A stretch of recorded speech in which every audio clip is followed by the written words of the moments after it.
Whoa, if the sun be up, so must I, Samuel thought. He jumped to his feet and tiptoed his way through a labyrinth of sleeping siblings. He reached the tent flap and slid out into brisk morning air. A bird flitted overhead and landed on a branch above him, a cascade of dew jewels falling around him. He rubbed his eyes with the back of his hand, arched his back, and yawned. When he opened his eyes, it took several seconds for his brain to make sense of the image striking his retinas. The light that engulfed him was not the warm yellows of sunrise, but a bright bluish white. And it was not coming from the eastern horizon, but from straight overhead. It was not morning at all. Samuel turned toward the tent of worship.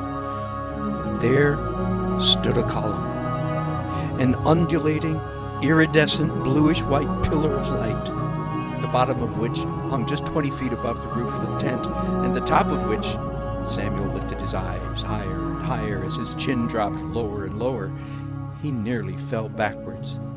The pillar of light blurred briefly where it passed through wispy cirrus clouds, then continued up toward the starry canopy where it divided into sinewy offshoots like the roots of a tree held upside down.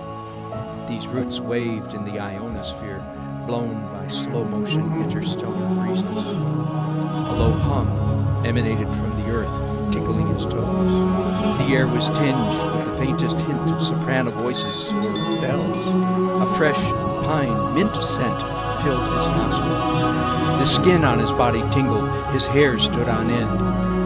He dropped to his knees on the damp grass. Tears welled up in his eyes. His chest began to heave. Dozens, then scores, then hundreds of memories flashed across the screen of his memory. The day his mother left him, the cruel words and fists of Hophni and Phinehas, the clumsy gruffness of old Eli. But as soon as each memory appeared, the poison of it was drawn out of his body and evaporated into the quavering air.